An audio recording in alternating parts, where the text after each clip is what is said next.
I'm Peyton Griffin, and this was the night everything turned upside down.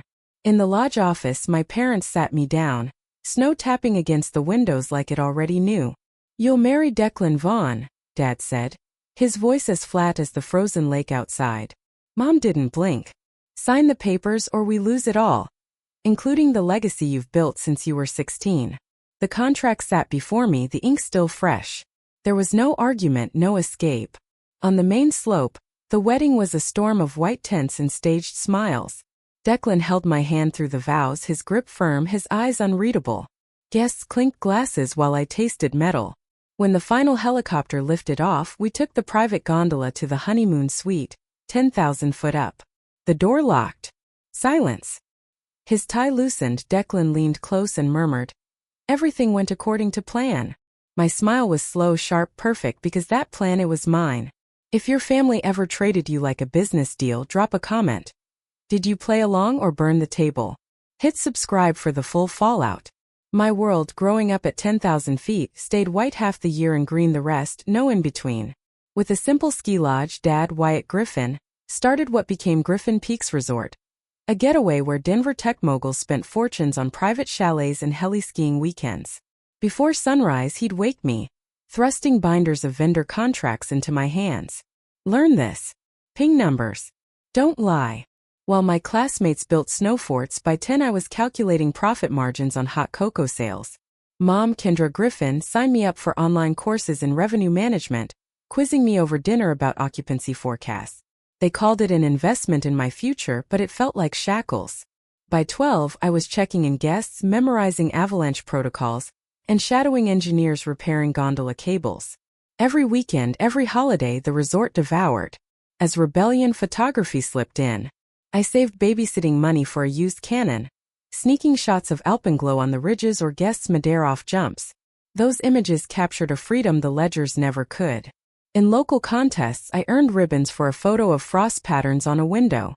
My eye was praised by art teachers, who urged me to build a portfolio for California schools.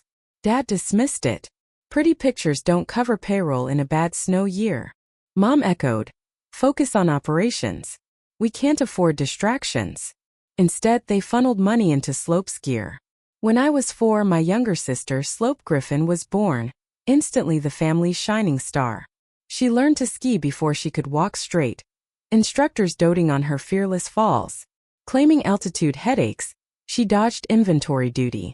Dad excused it, saying, "She's sensitive." While I patched mine with duct tape, Mom upgraded her boots yearly, custom-fitted in Vail. On family outings, Slope was front and center on the chairlift, Dad filming her runs for social media. I trailed behind, carrying spare poles.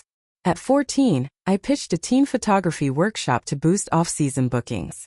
Dad shot it down, too niche. A month later, Slope suggested a kids' spa day. Instantly, they launched it, branding it her idea. While guests raved about the princess package, I restocked the mini fridges. In high school, the gap widened. I aced AP Economics, interning in accounting. Slope failed algebra but got tutors and extensions. At investor mixers, Dad bragged about her social savvy. My financial reports earned a nod. With no budget limits, Mom planned her debutante events. My prom dress came from a consignment rack. I hid my camera in the equipment shed, developing film in a makeshift darkroom after closing. My therapy became prints of empty dawn trails. A Boulder Gallery scout noticed one at a craft fair and offered mentorship. When I mentioned it at dinner, Dad laughed. "Galleries? That's a hobby for retirees." Mom added, "The resort needs you full-time after graduation." Eavesdropping, Slope announced plans for a gap year in Europe. They approved on the spot, booking her flights that night. As I crunched numbers for their expansions, bitterness simmered. The North Face project drained reserves, but Dad pushed ahead, ignoring my warnings about unstable cornices. College approached. I applied to business programs with photography minors. Acceptance letters arrived, but Dad intercepted them. Full scholarship here. Hospitality management. No arguments. With zero conditions, Slope got into a liberal arts college. So I complied, majoring in resort management, minoring in nothing. Weekends home meant front desk shifts and training new hires. Slope visited occasionally, posting beach selfies captioned, "Family Biz Perks." Guests asked about her. I was the efficient one. After graduation, I oversaw expansions. A new spa, upgraded lifts. Slope consulted on decor, taking credit for color palettes. With no experience, Dad promoted her to brand ambassador. My title was operations manager. My salary capped to test loyalty. The camera stayed locked away, lenses fogging from disuse. Like old negatives, dreams of exhibits faded. They molded me into the workhorse, slope into the face. Every concession fed the fire. They prized her shine over my substance. One off-season night, reviewing blueprints alone, I stumbled on old files about the North Face. Abel's signature missing from final approvals. Questions surfaced, but I buried them under duty. The imbalance wasn't coincidence, it was design. They built their empire on my back and saved the spotlight for her. Through the pine trees, the reception echoed as guests finally drifted away, their laughter fading into the crisp night air. Declan and I slipped off to the honeymoon suite tucked high on the ridge, the door sealing us in with a soft click. He loosened his tie, poured 2 glasses of scotch from the minibar, and handed me one. "Drink up," he said, his gaze locking on mine with an intensity absent during the vows. I took a sip, the burn steadying my nerves. "So what's next in this grand scheme?" He set his glass down, reached into his jacket pocket, and pulled out a small leather-bound journal and a faded photograph. "This is why I agreed to your parents' deal, and why I'm really here." Across the coffee table, he slid the photo. It showed a rugged man in ski gear, grinning beside a woman holding a toddler, unmistakably me with my gap-toothed smile. The man was my uncle, Abel Griffin, Dad's older brother and the resort's original co-founder. "Abel didn't die in a random avalanche like they told everyone," Declan said quietly. "I'm his grandson. His daughter was my mom. She raised me on stories of how Wyatt and Kendra pushed him out." My hand trembled as I held the picture. When I was 3, Abel had vanished during a routine patrol on the North Face. A tragic skiing accident was the official report. His body, swept into a crevasse, was never recovered. Soon after, Dad took full control, expanding the lodge into the empire it became. "How do you know this isn't just family lore?" I whispered. Declan opened the journal, its pages yellowed and filled with cramped handwriting. This was Abel's. He wrote it in the months leading up to that day. "Read the last entries." I flipped to the mark section, my heart pounding. January 12th. "Wyatt's pushing for the new Black Diamond run again. Says it's prime real estate." I told him the snowpack's unstable. Avalanche risk too high. He accused me of holding back progress. Kendra sided with him, whispering about modernizing or losing investors. February 3rd. Overheard them on a call with surveyors. They're redrawing boundaries without my sign-off. If I block it, they'll find a way around me. Need to update the partnership agreement tomorrow. February 17th. Strange tracks near my cabin last night. Someone's watching. Kendra mentioned insurance adjustments for the expansion. Feels off. If anything happens, tell Pay the truth. She deserves the resort as much as anyone. The final entry cut off mid-sentence. I stared at the ink, recognizing the same slant from the birthday cards Abel used to send before he disappeared. "They said it was an accident," I muttered, flipping back for more clues. Earlier pages detailed bitter arguments over finances. Abel wanted sustainable growth. Dad chased quick profits through risky terrain development. Declan leaned forward. "My mom kept digging after Abel went missing. She found altered weather reports from that day. Officially listed as clear skies when locals remembered a storm.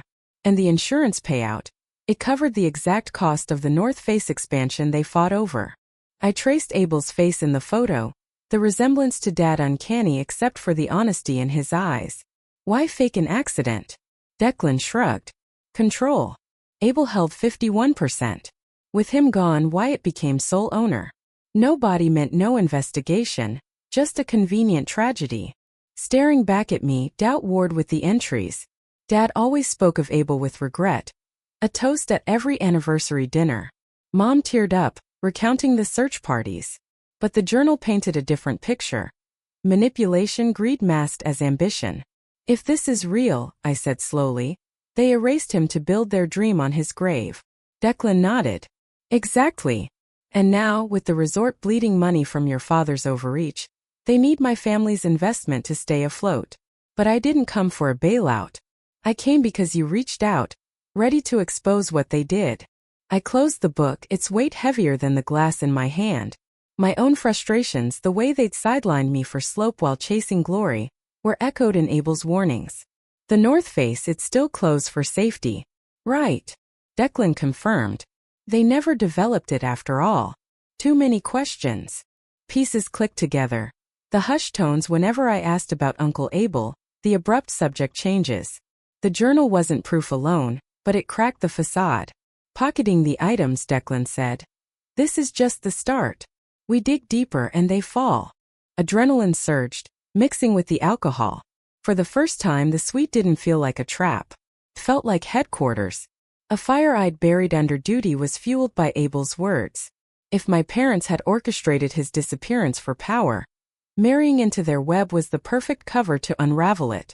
I couldn't sleep, the wind howling outside, rattling the suite windows like ghosts demanding entry. Across from me at the desk, Declan sat. Abel's journal spread open under the desk lamp's harsh glow. The scotch was long gone, replaced by black coffee steaming in resort mugs. We need every detail, he said, flipping to the earliest pages. Pattern recognition. That's how they catch things like this. I began at the start. January was written in sharp, deliberate strokes. Abel recorded lift maintenance costs exceeding projections. Dad pushing for overtime despite tight budgets. One line caught my eye. Wyatt wants to accelerate North Face permitting. Told him snow scientists flagged unstable layers. He called it overcautious nonsense. Tapping the page, Declan said. First red flag. Abel was the safety lead. February grew darker. Abel described meetings with county officials, missing signatures on expansion filings. Kendra handled insurance renewal without CCing me. Premiums doubled, odd for a routine policy. Mentally, I cross-checked the dates. That matched the payout timeline Declan had mentioned. They built the safety net in advance, I whispered. Declan opened his laptop, logging into a secure trust folder. Cross-check this. Scanned partnership papers appeared. Abel originally held 51% equity, Dad 49%. Now watch, Declan muttered. A second file, dated 3 days after Abel's final entry, showed Dad controlling 100%. Abel's stake marked forfeited due to absence. My stomach twisted. They rewrote the shares while the search parties were still out. He nodded grimly. Not just rewrote, backdated it. Look at the notary stamp. The date predated Abel's last patrol by 2 weeks. Yet the metadata showed the file was created after he vanished. Lawyers call that fraud, Declan said. But without Abel, who would contest it? We dug deeper. March notes showed Abel confronting Dad over $1.2 million transferred offshore for contingency planning. Abel wrote, Wyatt claims it's for expansion reserves. Numbers don't match bank statements I pulled. Declan verified quickly. That money funded the Southridge lodges built right after the insurance payout. A clear pattern emerged. Abel blocking reckless moves, Dad working around him through Kendra. April 2nd, found survey maps redrawn. North Face boundary extended 200 yards into restricted zone. If I sign off, we're liable for slides. Dad craved prime real estate. Abel prioritized safety. The tension peaked. He planned to consult an attorney, then disappeared. Declan froze on a highlighted line. If Wyatt pushes this through, he'll bankrupt us chasing glory. Peyton inherits my shares when she turns 30. Protect her from this greed. I stared breath-caught. He named me as heir. Declan confirmed. Your parents hid it because it threatened their control. He scrolled further. Current filings still listed Dad as sole owner. The inheritance clause, buried deep in the fine print, triggered only at his discretion. They plan to marry you off before your birthday, Declan said. My investment locks their control. Your shares stay dormant. Physical proof followed. Declan retrieved a metal lockbox. Inside was Abel's original shareholder certificate, never filed, stamped with his 51%. Mom kept this hidden. County records claim it was lost in transit. I held the paper, feeling Abel's defiance bleeding through the ink. We built the timeline. Insurance doubled. Funds disappeared. Abel blocked expansion. Patrol scheduled. Shares rewritten. Payout financed new lodges. Classic setup, Declan murmured. They needed him gone quietly. No body. No autopsy. Just missing presumed avalanche. I paced, connecting resort lore to hard evidence. The north face remained roped off due to geological concerns. Dad avoided it during tours. They couldn't expand without guilt, I realized. Too many ghosts. And witnesses, Declan added. That patrol day, 3 employees called in sick. Convenient. The journal's margins held coded numbers. Contacts Abel tracked. Cross-linked to private investigators Dad hired after the disappearance. He suspected it before the end, I said. Declan nodded. He documented everything.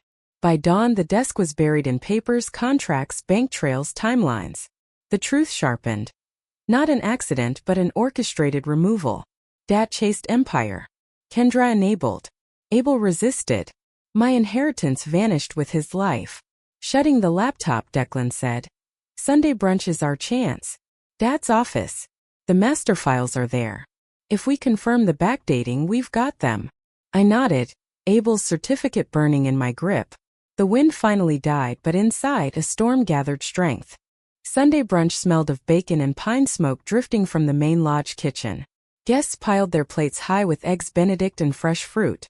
With plates in hand, Declan and I mingled near the buffet, making small talk with investors praising the new spa addition.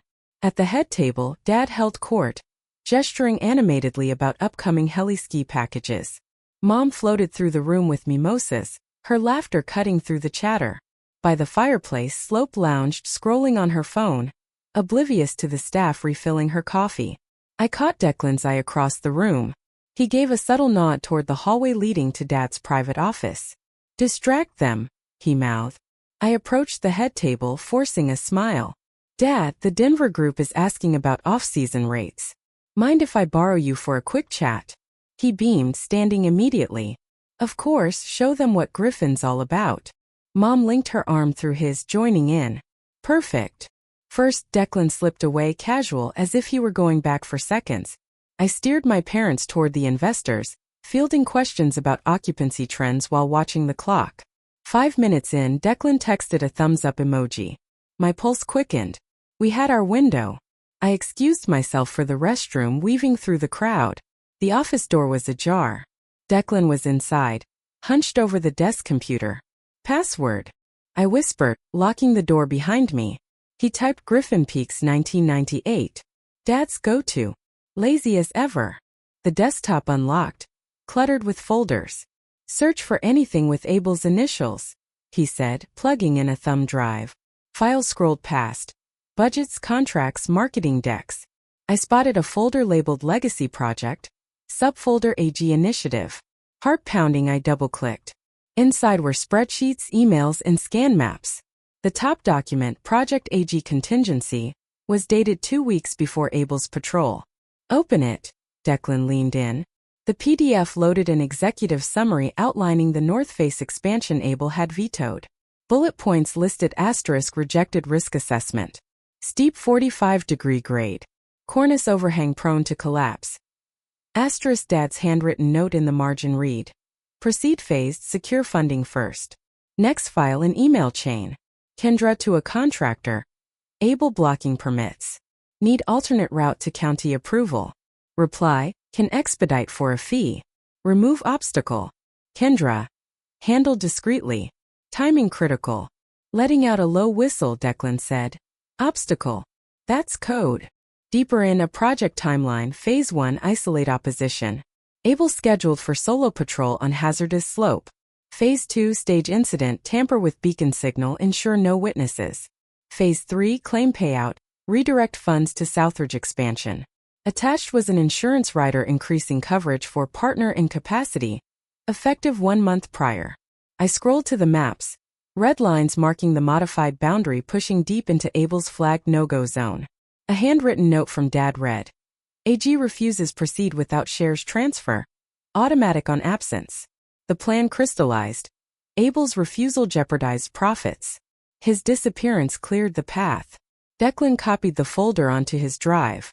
As the progress bar crawled, he said, "This connects the journal to action." They removed him because he wouldn't risk lives for luxury chalets built on unstable ground. I nodded while rising. People died in avalanches elsewhere. Abel had prioritized safety. They saw only dollar signs. A subfolder titled Post-Incident revealed the final nail. Bank transfers after the disappearance. $2.8 million from the insurer to expansion escrow. Construction invoices for the South Ridge started days later. No morning, no delay, just business. The transfer finished. Declan ejected the drive, pocketing the evidence. We have motive, method, and money trail. I closed the computer, wiping prints from the keyboard with my sleeve. Voices echoed down the hall. Brunch was ending. We slipped out separately. Declan first through a side door to the deck. I rejoined the crowd, grabbing a croissant as if nothing had happened. Dad clapped my shoulder. Handled like a pro. Mom smiled approvingly. Slope waved from her seat, demanding photos. Inside, rage churned. They had built their empire on Abel's caution. His life the price for their greed. The USB burned in Declan's pocket as we posed for family shots. The peaks looming above, silent witnesses. Project AG wasn't legacy. It was elimination. All because Abel had said no to a dangerous slope. Before dessert arrived, Declan's face turned gray, his fork clattering against the plate as he gripped the table edge. The brunch crowd chattered on, oblivious, while Mom refilled his wine glass with a steady hand. "More Cabernet, dear?" she asked, her smile taut. He managed to nod, but sweat beaded on his forehead, his eyes unfocused. I froze mid-bite, alarm bells blaring. "You okay?" I whispered, leaning closer. He tried to answer, words slurring into a mumble as his body slumped sideways.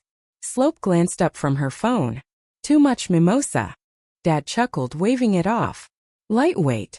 City boy can't handle the altitude." But I caught the flicker in Mom's eyes.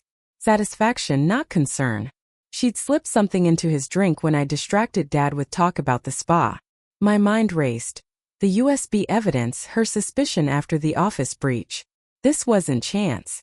Declan convulsed lightly, his breathing shallow. Panic surged. I grabbed his wrist, pulse erratic. "Call 911. I shouted, shoving chairs aside. Guests stared. Dad barked at the staff. Mom hovered nearby, feigning worry. He must have overdone the wine. Poor thing. But her voice lacked urgency, her hands too still.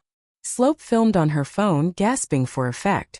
Staff rushed in with a first aid kit, but Declan's eyes rolled back, limbs twitching. "Seizure," a waiter guessed. I knew better. She'd slipped something potent and fast-acting to silence him. The resort clinic was minutes away by Snowcat, but time felt like sand slipping through my fingers. Dad called the on-site doctor. Mom subtly blocked the path, insisting, "Let him rest." I pushed past her. "He's not drunk. He needs help now." Declan foamed at the mouth, body rigid. I propped his head, clearing his airway, heart hammering. A golf cart screeched up outside. Mr. Zane Quinn, Abel's old lawyer, leaping out with a medical bag. Silver-haired and sharp-eyed, he barked orders. "Clear the area. I'm licensed." Kneeling, he checked vitals. Pupils dilated, heart racing. Sedative overdose. Custom blend. Mom paled. "Who are you?" Mr. Quinn ignored her, injecting Declan's arm with a syringe from his kit. "Antidote. Naloxone variant for this compound. He'll stabilize." Declan gasped, color slowly returning. Staff lifted him onto a stretcher bound for the clinic. I turned to Mom amid the chaos. "What did you do?" She smoothed her skirt. "Nothing. He drank too much." But her gaze darted toward the wine bottle. Mr. Quinn pulled me aside as medics wheeled Declan out. "Your husband triggered a panic signal sewn into his jacket. My team's been monitoring." In the clinic, machines beeped steadily as Declan stirred. Mr. Quinn explained, "Abel trusted me with contingencies. After his disappearance, I kept tabs on the Griffins. Kendra uses a boutique sedative, undetectable in standard tests. Knocks a person out for hours." He held up a vial. "I synthesized the counteragent years ago, waiting for this." Weakly, Declan squeezed my hand. She saw me pocket the drive. Knew we had proof. Mr. Quinn nodded. Blood work confirms it. Enough to induce a coma, not kill. A warning. Mom's face flashed in my mind, calculating, never panicked. Tests continued. Declan improved quickly. Mr. Quinn produced old files. Abel left instructions. If anything happened, protect his heirs. That includes you, Peyton. He handed me a sealed envelope. Abel's will addendum, naming me successor upon proof of foul play. Dad burst in, demanding answers. Mom followed, composure cracking. Accident. Bad reaction. But Mr. Quinn countered, holding the lab report as it printed.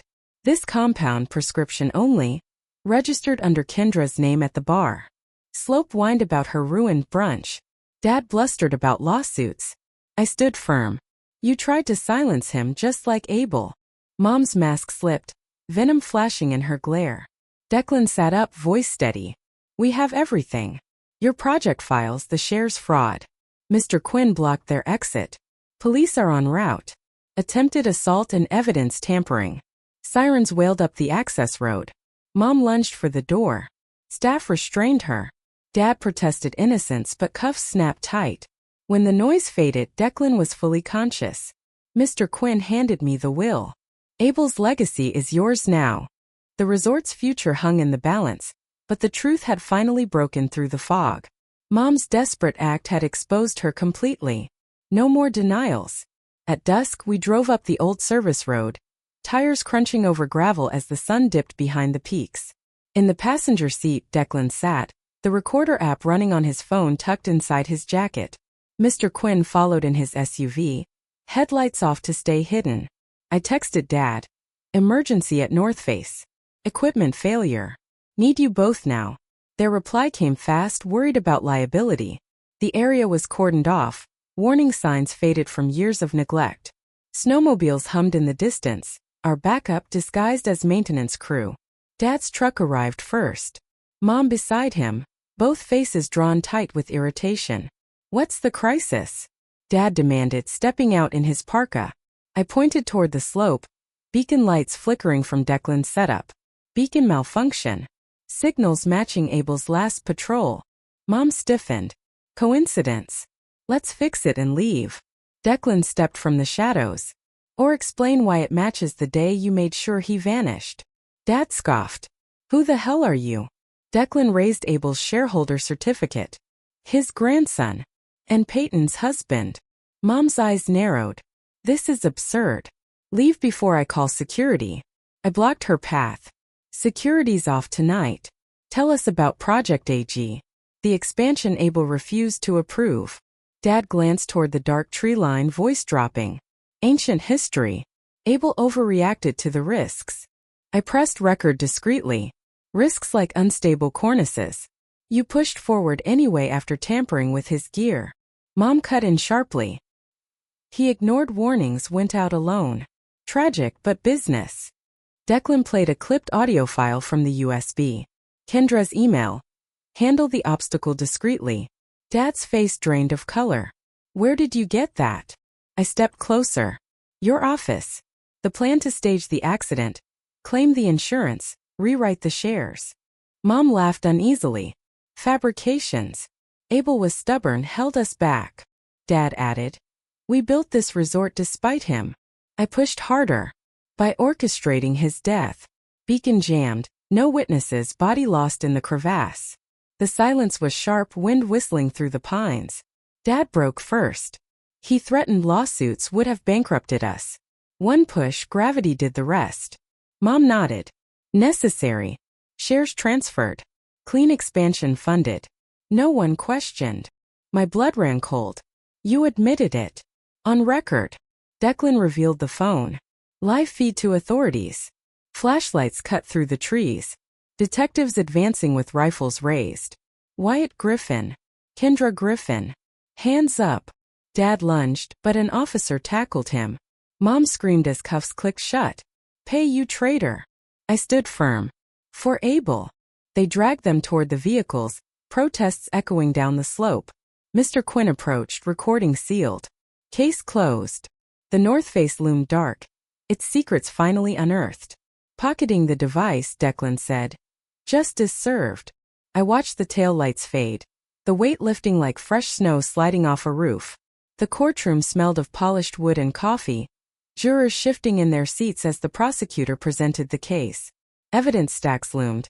Digital files from the USB, scans of Abel's journal, bank ledgers revealing rerouted payouts. In his suit, Dad sat rigid. Mom beside him, chin lifted in defiance. First, Declan testified, voice steady, recounting the hazardous slope expansions Abel had vetoed.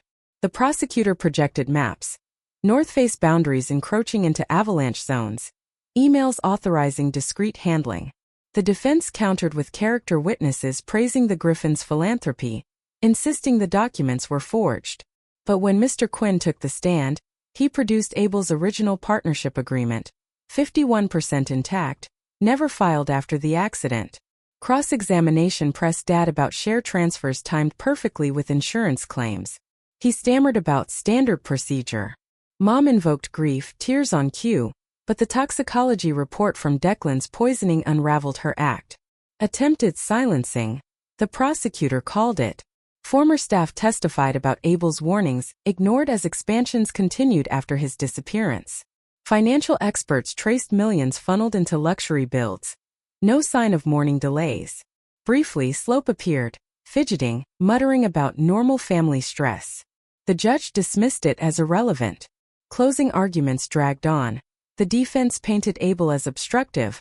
The prosecution framed greed disguised as ambition. Through the afternoon, jury deliberations stretched, tension thick enough to choke on. When the verdict came, it hit like thunder. Guilty on conspiracy, fraud, and attempted assault. The judge sentenced them to 18 years each. No parole for 10. Dad's face crumpled. Mom's glare burned through me.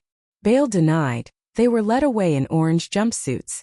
I felt no triumph, only a hollow release. Immediately, the resort went up for sale, bidders circling like vultures. Declan managed negotiations while I signed papers, severing every tie. The proceeds funded Abel's safety foundation, scholarships for avalanche research. His name was honored quietly, without the Griffin stain. Slope vanished to Europe, cutting contact after one frantic call begging for bail money. I ignored it. Family gatherings ended. Holiday cards came back unopened. The lodge sold to a conservation group. The North Face renamed Abel's Run, a memorial trail carved through silence. I moved to a cabin lower in the foothills, my camera always at my side. In Boulder galleries, my prints sold, exhibitions drawing crowds curious about the Griffin exposé. The income built a darkroom and financed travels through national parks, capturing landscapes untouched by ambition. On weekends, Declan visited. Our bond, forged in truth, not obligation. Soon after, Mr. Quinn retired, leaving the sealed case files behind. From headlines, the scandal faded, but its lessons stayed carved in me. Greed often masquerades as drive until it costs lives. Countless future guests had been protected from Dad's recklessness by Abel's integrity. Family isn't blood, it's choice. And I chose honesty over inheritance. Freedom over facade. People sometimes ask if I regret the fallout. I don't. The resort was a gilded cage. Photography is flight. Truth demands sacrifice, but it rebuilds stronger. If your legacy poisons you, burn it down and plant something worth growing. That's the only peak worth climbing.